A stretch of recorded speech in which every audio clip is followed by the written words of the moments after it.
So another month, another comp. This time I was aboard the gorgeous Carnival Mardi Gras.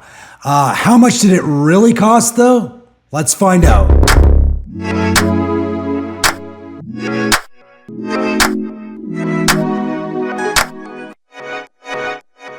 Hey, what's up? My name is Chris Fantini. Welcome to my channel.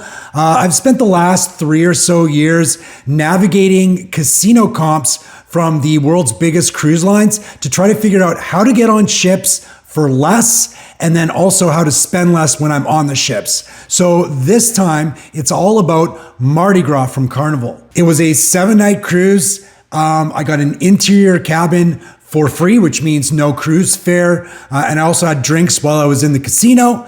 Let's do a tiny little quick tour and then we'll get into the numbers. So first of all, the room. No complaints here. I really like the rooms on the Excel class. Even the interiors are laid out so well. You've got plenty of space. You got a nice place to sit. You got a great desk. Everything is in great shape. Obviously, it's not a super old ship. The bed's super comfortable. It's laid out really well so you can move around. I wouldn't mind sharing this room even though it's an interior with another person just because of the layout. Nothing in this room is like super fancy or anything, but it all works really good and they've used some really good materials. So definite thumbs up for the room. As for the rest of the ship, it's an Excel ship and it is very close to the same as Carnival Celebration, which is another ship I was on. It's laid out quite similarly. The theming is slightly different in some places on the ship, but you're gonna find all your standbys in the same spot that you normally would. One thing I will say about the ship though, compared to Celebration, it's kind of like showing its age a little bit. And it's not that much older than Celebration. I think it's only like a year or so older, but you can really see like some things are starting to wear a little bit. I wouldn't say it's in bad shape necessarily, but I did notice the degradation of the ship as compared to Celebration. And I wonder if it's just that Carnival doesn't take care of their ships as well as, let's say, like a Royal Caribbean. I think about the Allure of the Seas. It is going to get one of their amplifications here in the new year.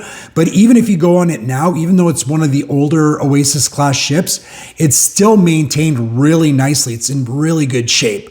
So something to think about, but like I said, it's not in bad shape by any stretch of the imagination.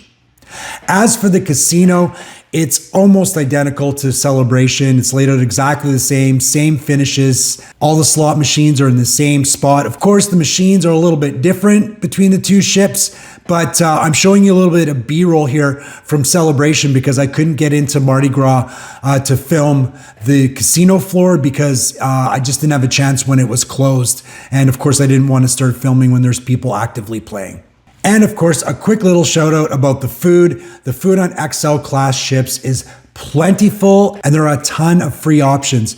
You get one dining at Shebang and one dining at the Italian restaurant, El Capitano, I want to say. I don't know, that might be wrong, but they're Italian restaurants. So you can dine there once per sailing, each one of those restaurants. And then if you want to dine there again, it's $8.99, so pretty cheap. They do have some specialty dining restaurants that you pay more for. I didn't feel the need to do that because they have so many free options.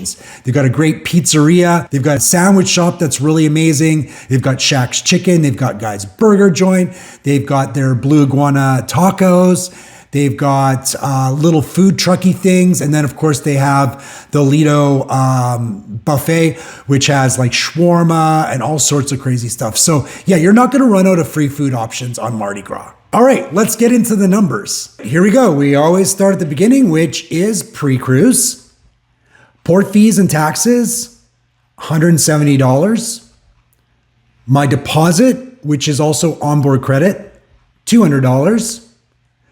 The Wi-Fi package cost $148.75, and the total for pre-cruise, $518.75. So I paid for all of that before I got on the ship.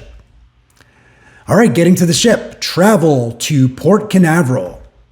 Gas and tolls cost me $100. Parking was $140. You can find cheaper options, by the way, off-site, and then they have shuttles. So if you want to poke around and save some money here, you definitely can. Total, $240. On the ship, gambling, I made $100. I know, that's amazing. And it was a wild ride. By the way, if you want to see exactly how my casino sessions went on Mardi Gras, the last video on my channel before this one has all the details, the ups and downs, the big wins, the losses, and I'll also link that in the description. Folio balance. So this is everything I spent on the ship. So if I bought cigarettes, if I bought drinks around the ship, because I only had drinks while I was gambling, also tips on my bills and anything else I spent on the ship. $172.51. Cash tips. So I brought cash with me because I like to tip cash. I think the crew prefers cash tips, so I always try to tip cash whenever I can. $50. Onboard credit. So that was my deposit, which I get back. $200 for a grand total of minus $77.49. Not bad. All right, the grand total. Pre-cruise, I spent $518.75. Travel cost me $240. And on board, I got $77.49 back. My grand total, $681.26 for a 7-night, which turns out to be $97.32 per day. That is amazing, especially for a newer ship, the XL class. That's an incredible value. And I've always said if I can get anywhere near $100 a day, that makes these comped cruises worthwhile. And then if you want to like go a little bit deeper, think about the money you're not spending when you're on land. So I play hockey twice a week. That's $50. Gas I would have spent around, getting around town and doing things would have been probably another $30. Groceries. So when you start to do the math, like it's an incredible value. So I'm very, very happy with the result of this cruise. So this really accentuates being careful when you're gambling, right? Because the gambling is probably going to be your biggest expense when you're traveling a comped cruise. There's other little things you can do too. Like for instance, if I didn't want to buy the Wi-Fi package for $140, I could just unplug, although I was working, so I really couldn't. Coming up, I have a Wonder Cruise. That's in 1 week's time. I am so excited. And I'm going to try something out. It's an eSIM especially for cruising. It's from a company called Gig Sky. I paid, I think, $56 for 1 gig, which I know is not going to be enough, but you can always top up. The great thing about this Gig Sky is it works on the ship and it also works in all of your ports. You can select where you're sailing, whether it be the Mediterranean or the Caribbean or wherever it might be, and you're going to have data on land and at sea. The only thing I don't know is how fast the speeds are going to be and how reliable it's going to be. So I'm going to figure that out on this cruise coming up next week. And of course, I'll do a video breaking it all down. That could be a big savings. Wi-Fi is a huge expense when you're cruising. And of course, I'll also be shooting my regular videos about Wonder that I do for every cruise, which is like what you saw today, how much I spent on the comped cruise, how my casino experience was, how much I won or lost, and then of course the games I recommend you play and you don't play in order to extend your time playing, stretch your bankroll, and earn even more comps. That is the last video in the Mardi Gras series, is the games I recommend you play and don't, and that is coming up next week. If you want to be notified when that video comes out, I hope you'll consider subscribing and then clicking the notification bell so you know. As always, thank you so much for watching.